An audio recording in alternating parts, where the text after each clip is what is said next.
Hello and welcome to the last Dean Close book club of the half term, and we're going to finish more or less where we began, talking about Colm Tóibín, because in the first book club I talked about his novel Brooklyn, and I alluded at the time to a novel he released quite recently called Long Island, which is the sequel. It follows on really nicely from Brooklyn, which as I mentioned before is set in 1950s New York.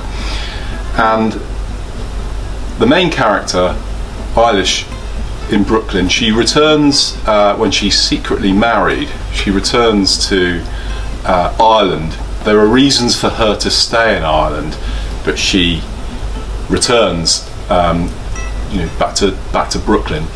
And we move forward in Long Island 20 years, and there is an event at the beginning, without giving spoilers away, at the beginning of Long Island, which leads her to want to go back to Ireland 20 years later, and she returns with her teenage children.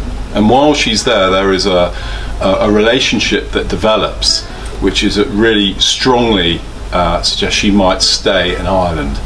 And just as the end of Brooklyn finishes with her agonising whether to stay in Ireland or return to Brooklyn, in Long Island we see her facing a similar position at the end, and it's really beautifully developed throughout the novel, very sort of subtly and slowly developed.